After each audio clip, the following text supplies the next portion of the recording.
Hare Krishna translation once again. Today I have something to ask from you, who are the Lord of all living entities. Since I have now been liberated by you from my debts to my Father, and since all my desires are fulfilled, I wish to accept the order of an itinerant mendicant. Renouncing this family life, I wish to wander about, free from lamentation, thinking always of you in my heart. So, Śrīmad Bhāgavatam is the Amala Purana, spotless Purana. And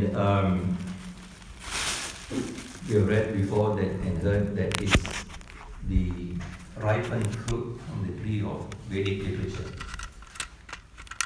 For Vedic literature to be called a Purana, there need to be 10 topics, 10 major topics. The 10 are creation or Sarga, sub-creation or Visarga. Okay, then we've got the planetary systems, we've got changing of the Manus, we've got protection by the Lord, the creative impetus, signs of God, returning back to Godhead, liberation, and the conclusion, Samabodha.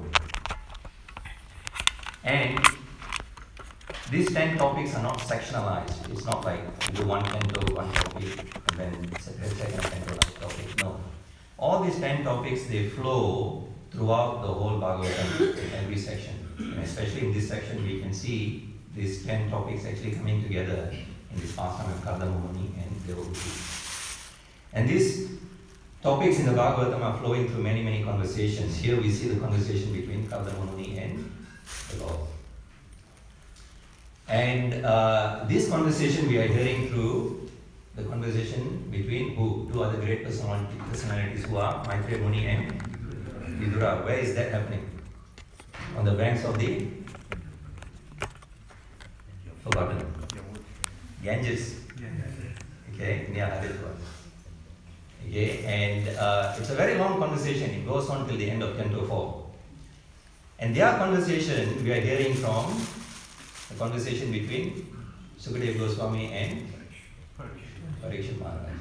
And their conversation we are hearing from Sutta Goswami and the sages at Dhammasharanya forest headed by Shonaka Rishi. So many layers of conversation. So this way, all the topics are all simply glorifying Lord Krishna. He is the center of the whole Bhagavatam. And here in this pastime, we see, it's a very interesting phrase we've got here in today's translation. We see that Lord Brahma, in the beginning of Satya Yuga, he actually commanded Kardama Muni to what? To beget progeny, to populate the world, because we are going through the sub-creation now. Okay, and in the process of sub-creation, now it's a time for the world to be populated. So Kardama Muni was entrusted with that responsibility.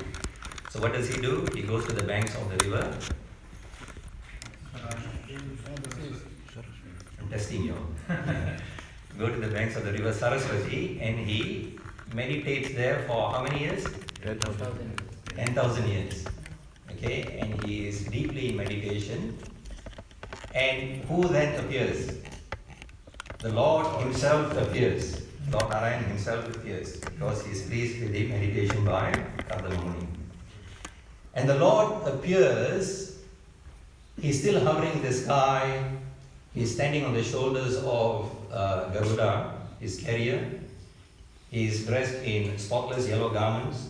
His dark tresses of hair are very beautifully bordering his face. He's looking very effulgent, beautiful. He's wearing these white lotus flowers.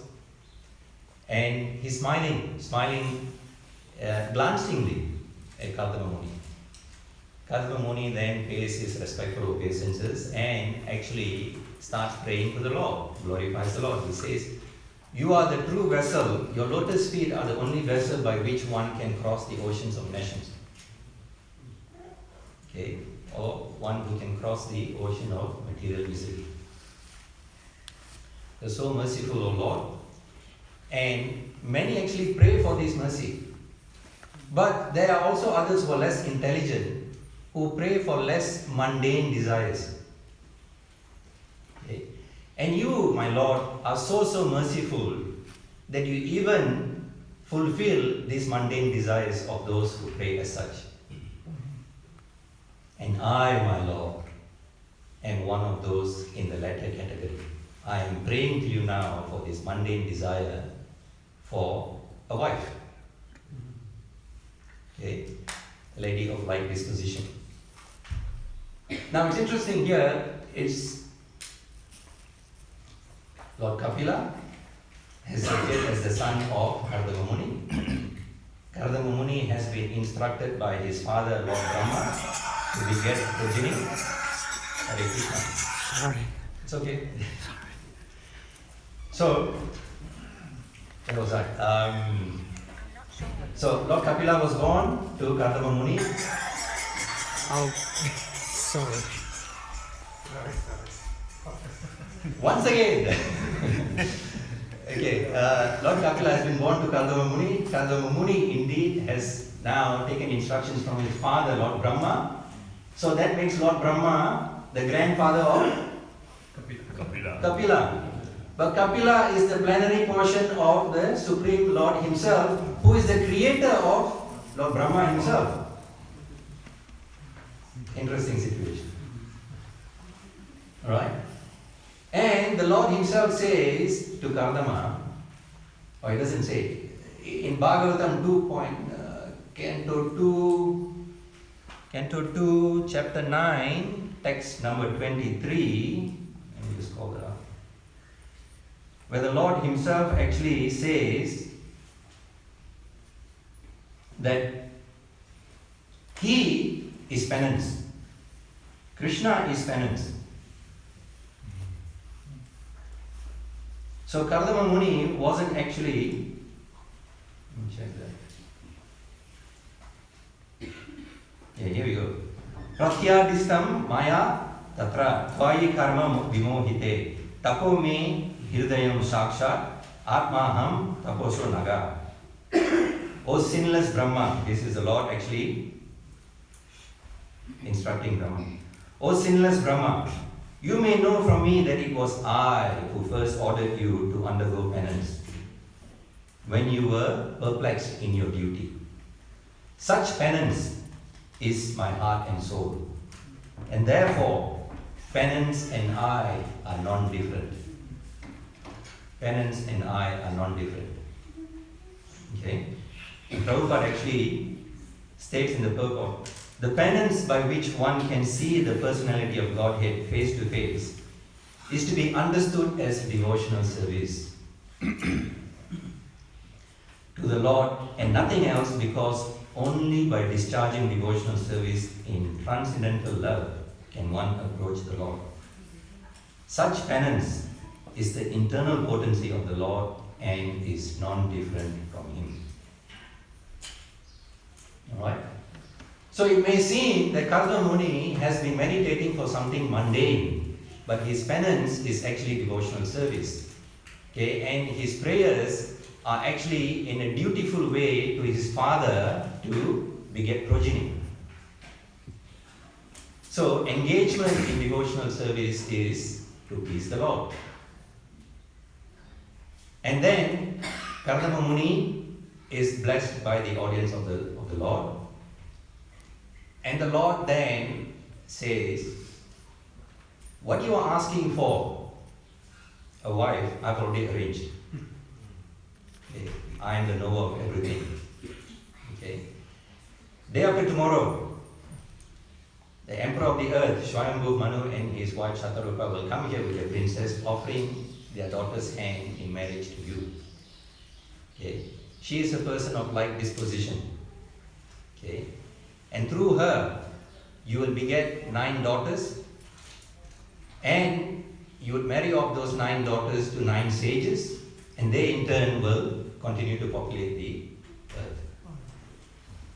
As for you, Kardama, you will always remain fixed in me. Okay? And you will continue in your journey to realize yourself. Then he makes this wonderful promise. I will manifest in my plenary portion. I will take birth, I will enter through your semen and enter into the womb of your wife Devahuti, and I will manifest as Lord Kapila. And I will instruct her in the knowledge of absolute truth. Okay. Krishna, Śrīmad Bhāgavatam, Canto 1, Chapter 1, Text 1, Srila Vyasadeva declares, Satyam Param Dhimini. Okay. He is the absolute truth and I meditate upon him. Okay. Krishna is absolute truth personified. He is a person, and from the spiritual world, when he enters into the material realm, he continues to remain in his Satchit Ananda Vigraha form. Okay. He is always transcendental divya. He is not material, and he is complete truth, absolute. Everything resides in him and everything emanates from him. Not a blade of grass can move without his sanction. He is the cause of all causes. Ishvara Parama Krishna, Satchit Ananda Vigraha, Anadir Adi Govinda, Sarva Karana Karana. He is the supreme controller. Okay. So, it is this absolute truth that we are all actually in search of. Okay. Our duty in this life is to actually try and attain the absolute truth. And the Lord displays the absolute truth, has pastimes with his devotees in many ways to actually display this, that he is the truth. Sometimes he has pastimes with the devotees where he can actually be very instructional. Like in Bhagavad Gita, he is actually speaking page after page, more than 700 verses of the Gita is all very instructional. He is declaring that he is the truth. Sarva dharman parijyacha maham ekam saranam vraja aham tvam sarva patibhyo moksha ishami masija. Abandon all varieties of religion, just surrender unto me, do not fear. Okay. Paritranaya sadhana. Okay. Manmana bhava man bhakto. Yada yada yidla. Very instructional to Arjuna. It's all truth. Satyam. He's vowing this is the truth. Satyavratam. That's Krishna. Then he also shows this truth through other pastimes like in Gaura Lila we have Advaita-Acharya and the Lord Chaitanya. When did Lord Chaitanya take sannyas? When he was how many years old? When he was 24. Okay. The Lord actually was preaching devotional service, Sankirtan. Okay, he was in the Sankirtan Yuga and preaching devotional service. But Advaita-Acharya was actually feeling uncomfortable because the Lord was actually relating to him, Advaita-Acharya, in a very subservient way. So Advaita-Acharya knew that Lord Chaitanya is actually the master of the universe, is Lord Krishna. But he felt uncomfortable that the Lord was actually serving him. So to change that, to get the mercy of the Lord, he actually started preaching impersonalism from Yoga Vasishtha. And the Lord came to know about this, heard this. So what did he do? He found Lord Advaita. Okay, it was one of those rare occasions where he struck him. He said, I was sleeping in the causal ocean. You called me, I came. And now after coming, I am preaching devotional service, but you are preaching impersonalism.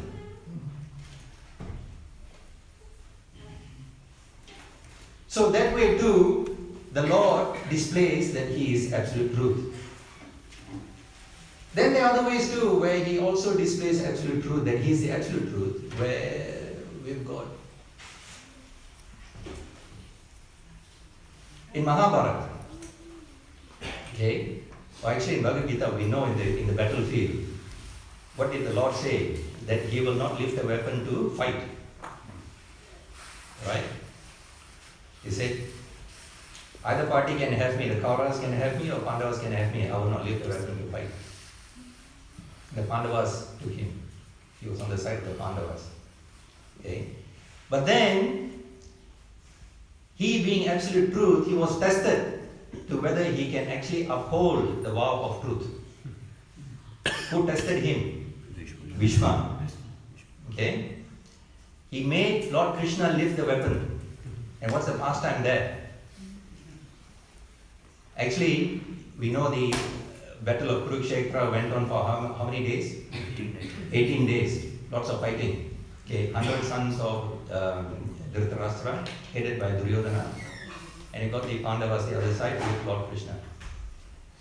And then every day is just this. So there was one day where the Kauravas had a bad day in battlefield. Okay, Duryodhana was actually very badly injured by the arrows of Bhima. Okay, then came back after the day's fighting and went to the tent of Karna. Karna wasn't fighting. So Karna inquired, so how was the fight today? Who won? Who was victorious? Duryodhana said, oh, today bad day. Got injured badly.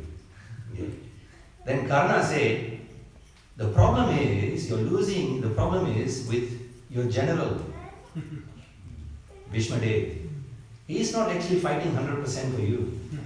Tell him to step down, I'll fight. Because until that time, Karna didn't fight. Yeah? There was some politics between him and Bhishma Dev. Okay? So he didn't want to fight. So tell him to step down, I'll fight, I'll finish off the Pandavas just like that. Okay? So Duryodhana then goes to Lord Bhishma and says, this is what Karna tells me. You're not giving 100%, you're not loyal to me in this fight. We are losing. I think you should step down. Okay. Lord Bhishma, of course, gets tested, gets angry. He said, what is this? After all these years, after taking your side, I'm so loyal to you, showing my dedication, fighting my best, still not enough for you. What more do you need me to do? Okay. Duryodhana says, prove it. Bhishma Dev takes 5 arrows. All his potency he puts into these 5 arrows. He chants fantastic mantras, he puts it into these 5 arrows. He tells Duryodhana will kill the Pandavas tomorrow. No problem. Okay. Duryodhana being cunning and devious as usual, he said, good to hear that, but I think I'll hold on to the arrows. I don't want you to hold on. Okay. So he's holding on to the 5 arrows, waiting for the next day. Now, of course, Krishna knows all this. And what did he tell Arjuna in the Pandava camp? He said, it's night time, go now. Go now to Duryodhana and ask him for these 5 arrows. Okay. And Kshatriya culture during battles and all that, those times was like, at the end of the fight every day they would come together, sit down and have prasad. They talk about the fight, oh today you fought very well. What is this? I killed 100 elephants. What are they? Nothing. Send me someone more powerful. I need a challenge. You know? So it was that kind of friendly banter at the end of the day's fight. Okay. So Arjuna goes into the camp of the Kauravas, meets Duryodhana and says, I heard you've got these 5 arrows which can kill us tomorrow. I need those 5 arrows. Now it's interesting. Duryodhana actually owes Arjuna a boon. Because there is this fact that 100 sons of Dhritarashtra, 5 sons of Pandu, they are 105. They've had this fact that, fine, now we are fighting between each other. But if there's a third party who comes, we'll join together, make 105 will fight the third party. And that way they fought the Gandharvas in one battle. So for that, Duryodhana was grateful to Arjuna and he said, okay, I'll give you a boon. One day you ask me for the boon, I'll fulfill. So Arjuna says, Now is the time I'm asking for it. Give me. Give me these 5 arrows. Okay. Baba, I can give back your kingdoms. Take it now. Arjun says, too late. You didn't give it to us earlier. Now I don't want my kingdom. Now I want these 5 arrows. So he gives the 5 arrows. Arjuna comes back with the 5 arrows. Duryodhana goes to Lord Bhishma and says what? I gave the 5 arrows away. Lord Bhishma becomes angry, agitated. What made you give away these 5 arrows? Duryodhana says, Krishna. Arjuna came and said, Krishna told me to give, so I give. Lord Bhishma gets very angry at Krishna. I'll make him break his vow. He declared that he will not lift a weapon to fight. I, tomorrow, will fight and make him break his vow. So that way, the next day, Lord Bhishma fought ferociously. Ferociously. Okay. Arjuna's chariot was broken, the wheel came off. Arjuna was helpless. Lord Bhishma was about to shoot the arrow into Arjuna.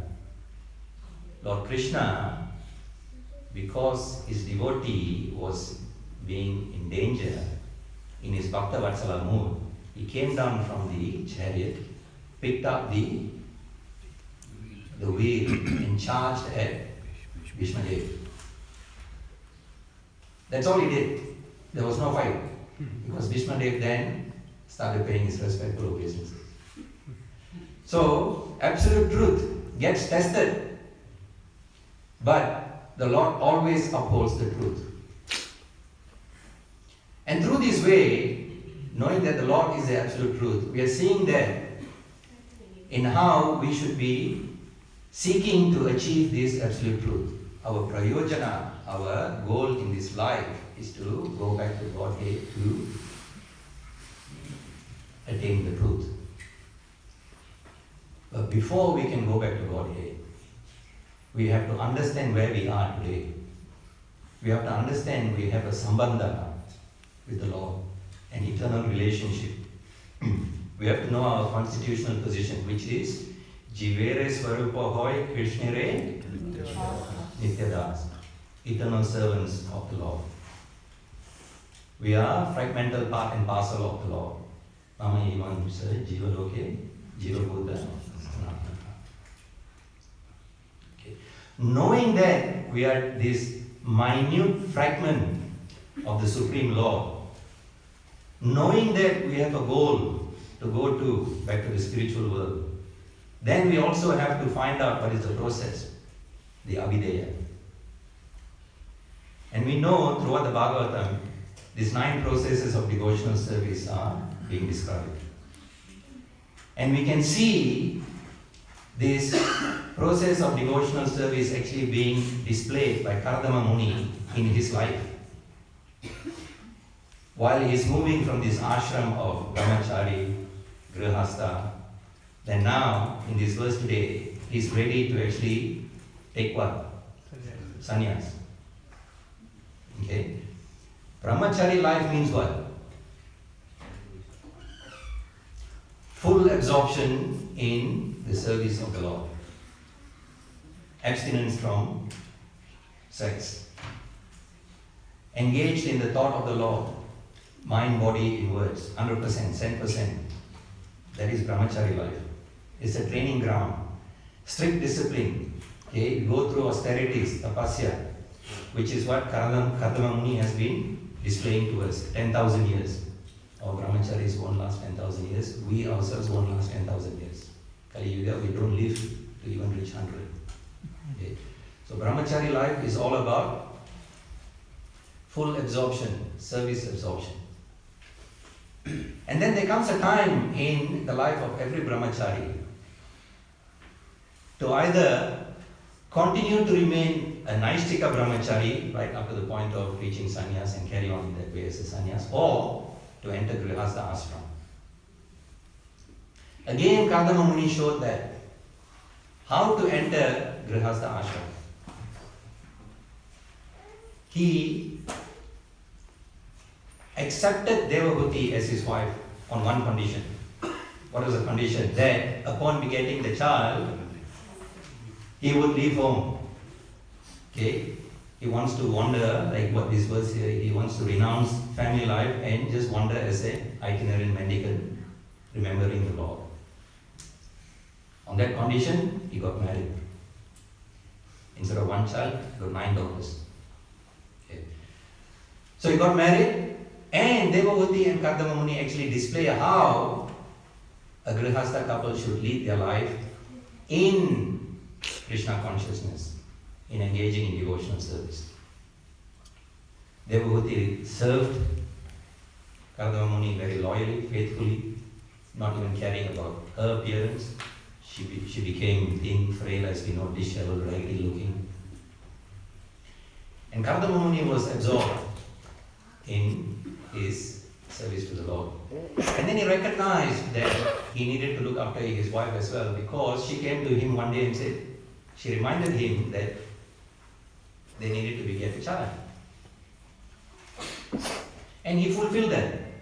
How did he fulfill that? With his Astasindhi powers, he created an aerial mansion, palatial mansion, pillars bedecked with precious stones, domes made of gold, floating many stories high up in the sky. Now you know where the Avatar movie gets its ideas. You see mountains floating in the movie.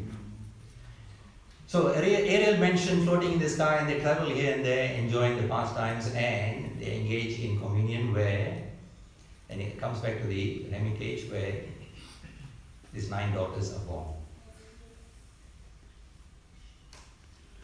And from these 9 daughters, we know that they got married to the sages. But then, after they are born, Kardama Muni says what? Time for me to leave home. Then what happens? She wanted a child, she got a child. She wanted a house, she got a mansion. Okay?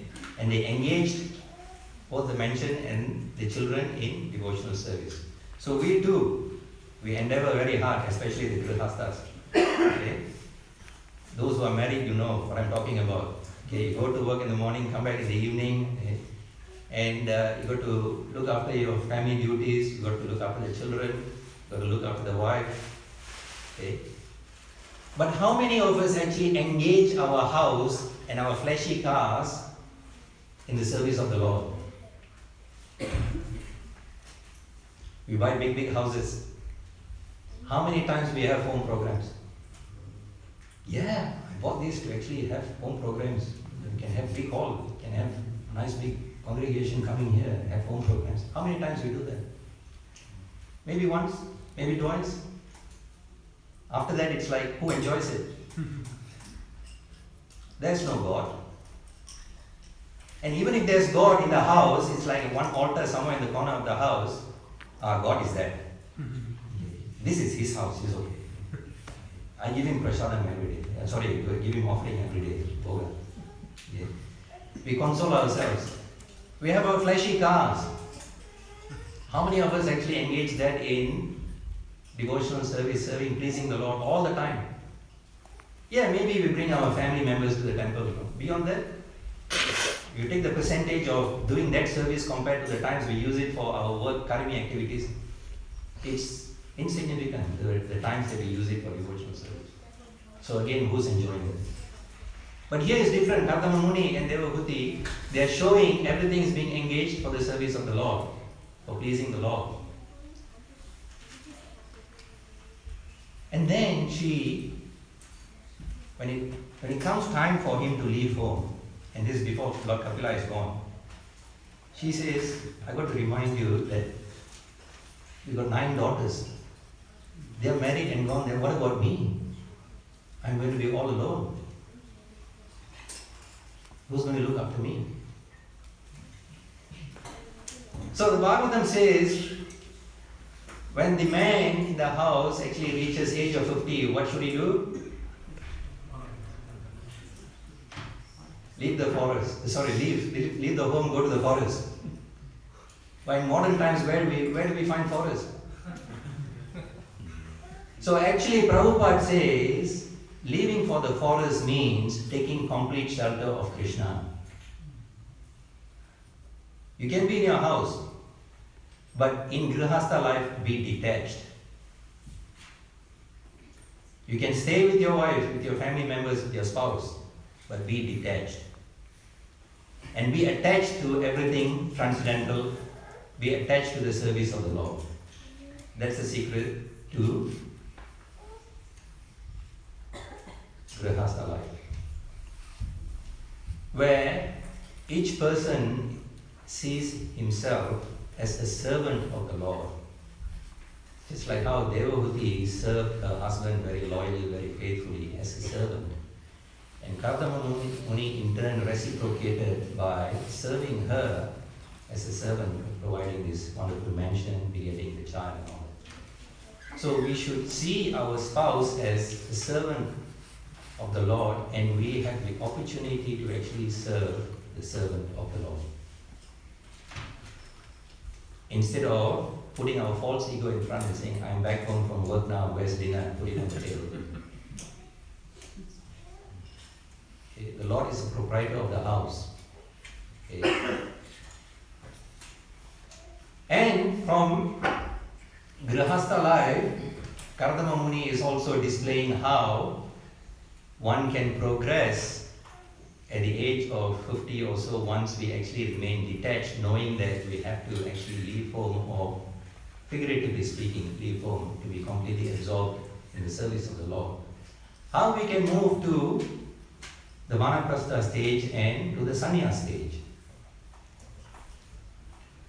Actually, if we are completely always in, no matter whatever ashram we are in, if we are completely absorbed in serving the Lord, in full absorption in the service of the Lord, we have taken His shelter, then in every ashram, in a way, we are also sannyas.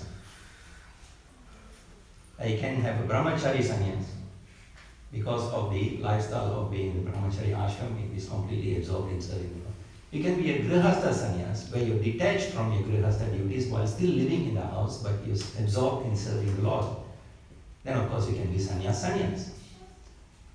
And in sannyas stage, there are again 4 stages to actually gradually progress to become a Paramahamsa. There are 4 stages. You got the Kuti Chakra stage, you got the Bahudaka stage, you got the Parivrajaka stage, Parivrajaka-Acharya stage, and then the Paramahamsa stage. Paramahamsa stage is the pure devotee stage.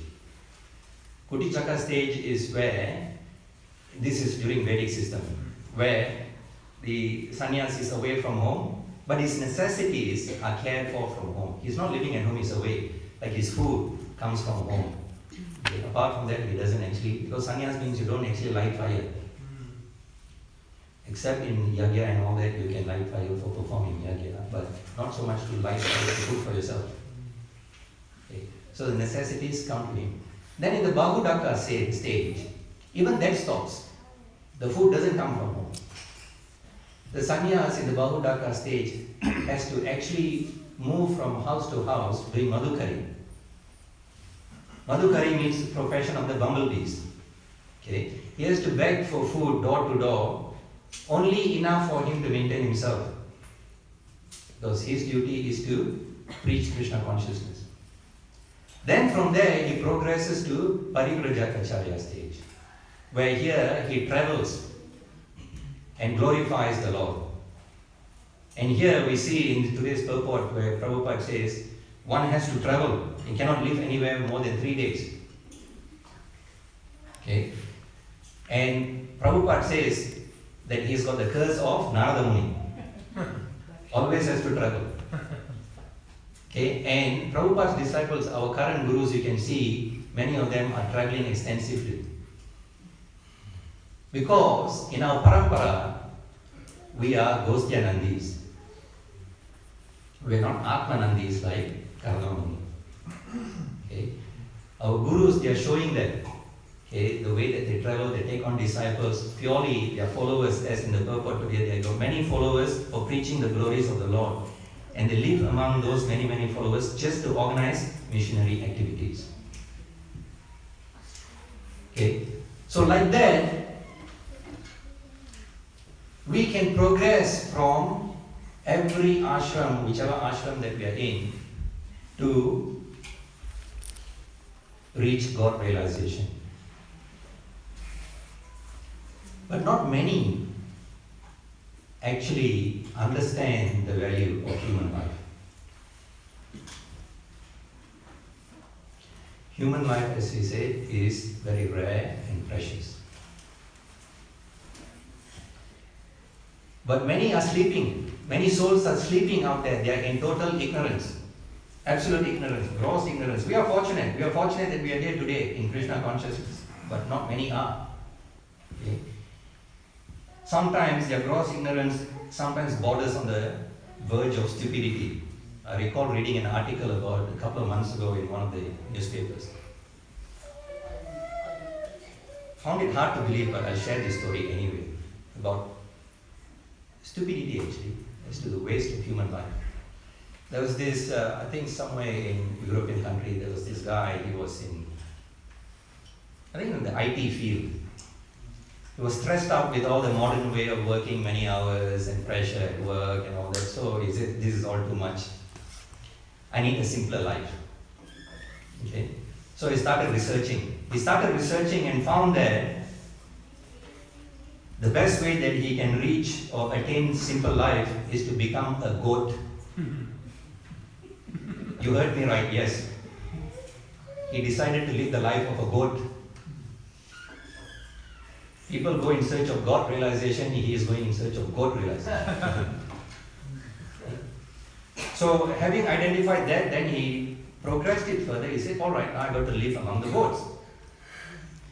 And he actually did more research and found a farm where there was this farmer who had many goats, and he communicated, and the farmer allowed him, fine, come and join my goats. Yes. And then the project got even deeper. He had to prepare himself to actually move like a goat. And this is all in the article, right? Hard to believe. So he had to go and do some research as to how he can have some contraptions to actually enable him to move about on all fours. Had some extensions to his hand so that he can stay on all fours for a long time. Okay. And to protect himself against the risk of being head-butted by goats, he found a helmet. Okay. And knowing that the goats might just ram into him, he covered himself with some armory. And all this to the extent of to keep his life simple, to live as a goat. Okay. So he goes on. Every day morning, the farmer sends out the goats and he joins the goats. I'm not joking, I read this. He joins the goats. Okay, he walks with them, walks on all fours and all that, and he's exposed to the elements, the rain, shine, hot weather, cold weather, rain, experience all that. End of the day, come back into the barn, sleep in the barn, okay, eat grass. Utter stupidity. At the end of it all, his conclusion was, life as a goat is difficult. And he got a new realization. It is easier, life is simpler to be the owner of the goats. That's his conclusion. Hare Krishna. So, that's the kind of gross stupidity that we are living here. But being Gosyanandis, we have got a job to do. This Krishna consciousness is not for us to keep. We got to share this. We got to give.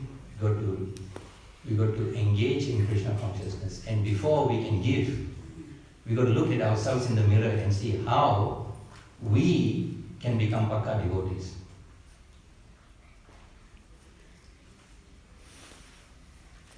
We wish every day was like Janmashtami. Okay? Our consciousness was many levels higher, correct? Now 2 days, 3 days after Janmashtami, is our consciousness at that level? No. Was it yesterday? Janmashtami, Mangala Arati was, temple room was crowded. Standing room only. I think yesterday, was it yesterday? Yeah. Only about a dozen devotees in the morning. So our challenge is to keep our enthusiasm in Krishna consciousness high all the time. And we got to have the proper mood of service. Always have the right mood of service. Not just have this mood of service on Janmashtami day. Have it every day. if every day was Janmashtami, Bhaktiman would be happy. Pujaris all turned up on time, no problem, all the rosters were filled up. Even if anybody didn't turn up, it was all well covered because there were many other pujaris putting up their hand. Fine, help me, I'll take the service. As the days goes by, the weeks go by, the months go by, Bhaktiman will be struggling to get pujaris for doing service on the altar. It happens. And this we're talking about pujaris. Pujaris enter the altar in the mood of a servant. When the doors are closed, the pujaris enter there in the mood of a servant to simply serve and focus on the Lord. They servants. Okay? Our role is not to enter the altar, stand in front of the Lordship to get personal darshan.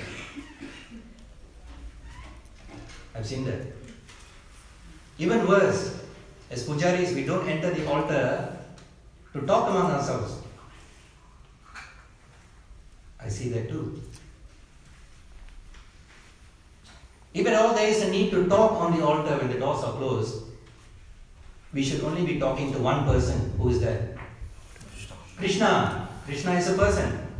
He is not standing there as a statue, as a metal statue, as a statue made of stone or statue made of wood. He is a person. So if at all there is a need to talk only to him. Otherwise, engage in 100% service. Engage the mind, full absorption. When the doors are open, Krishna is giving darshan to the assembled devotees. The biggest challenge for a pujari when the doors are open and when he's on the altar and when the Lord is giving darshan is to be as inconspicuous as possible when on the altar. Because the Lord is giving darshan, the devotees are actually feasting on the beauty of the Lord. The last thing you want is a pujari coming in between. The gopis cursed Lord Brahma for creating eyelids because they have to blink. Alright? So, pujaris on the altar have to have this mood. Similarly, in the kitchen, when we enter the kitchen, we go into the kitchen to do service, not to help ourselves to the Mahaprasada. You notice when the Mahaprasadam goes up to the Prasadam hall upstairs, more than half of it is gone.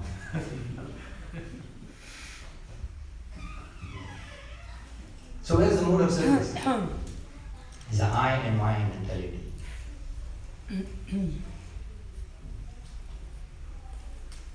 Bhagavatam class every morning is to inspire us to actually become better devotees. We hear the Bhagavatam for 1 hour and after that we are meant to remain inspired throughout the day to go preach. Behave in a way where just by others watching us, they will be enthused to want to be like us, to follow in our footsteps.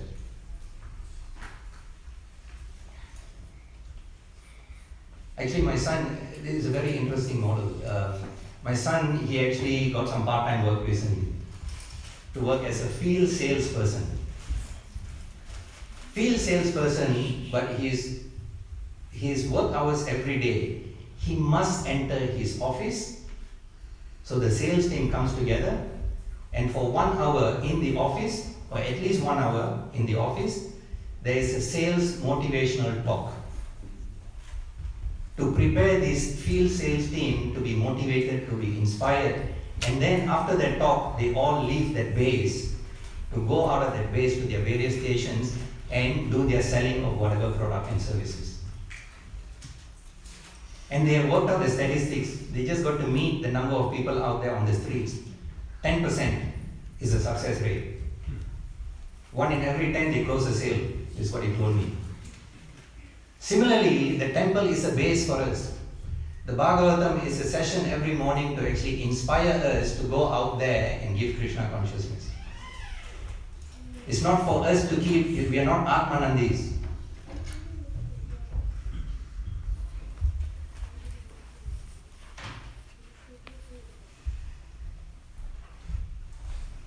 So,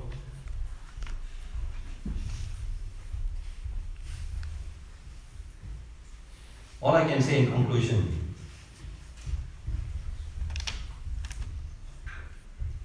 lifetimes of opportunities have come and gone in our previous lives. We don't know how many lifetimes. We have lost all these opportunities to do devotional service. But this lifetime, this one lifetime, by the mercy of Srila Prabhupada, we've come in contact with Krishna consciousness. Okay. We've got to take this opportunity seriously to engage in devotional service to please the Lord. His Holiness Jayapataka Swami Maharaj, when he was a young bhakta, his father didn't approve of him being in Krishna consciousness. His father told him, join the army, go to Vietnam, fight. Okay? Maharaj went to Prabhupada and said, my father is telling me to go to Vietnam and fight, what do I do? Prabhupada said, you join Krishna's army. Fight for Krishna. Maharaj of course took that instruction, and today the ISKCON world is better because of him having listened to Prabhupada's instruction. Hare Krishna. Hare Krishna. Questions, comments?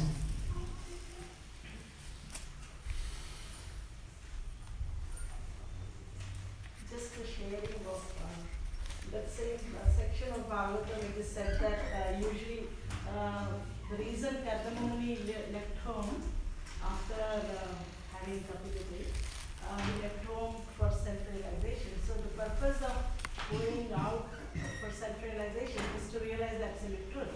When absolute truth is himself is born in the house, there is a need to go, leave home and go. So for that, it is said that he's setting an example, like you said in the class, that he's setting an example that after this certain age, one has to renounce and then leave home. So that example is showing, even though the Lord himself was born in the house.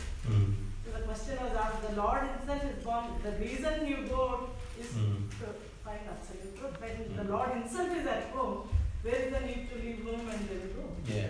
But the reason he left home and went is to show that after 50 years one has to renounce everything and Yeah. Actually, interesting point. Lord Kapila was staying in the after Vikarda Mumini having left the home. So now Devahuti is with the son Lord Kapila. Okay. Every day Devahuti was associating with God in her house. Every day. But this is the interesting thing. She did not actually approach him for self-realization, for the knowledge of absolute truth. Only when she remembered what Lord Brahma told her, and then she approached the Lord one day when he was sitting leisurely in the garden, and she said to the Lord, my dear Lord, I am sick and tired of the disturbances of my material senses. And because of my engagement in sense gratification, I have fallen into an abyss of ignorance. Until we come to that point, there is not going to be this awakening of God realization in our heart. God is everywhere around us. But until that point where we acknowledge, I am sick and tired of the material existence, God realization is not going to awaken. Bhaktivedanta Thakur sang, Jeev jago, Gaura Chanda bole. Wake up, sleeping souls. I leave you with this question, have we awakened? Any other questions, comments? But you mentioned that to be called a Purana, it should have those 10 points like creation and laws of protection. So what about the other 17 Puranas? Because I see no. Yeah, they cover. This is the supreme, the Amala Purana. Grantharaj Śrīmad Bhāgavatam ki, Prabhupada ki. Hare Krishna. Gaurav Premanand.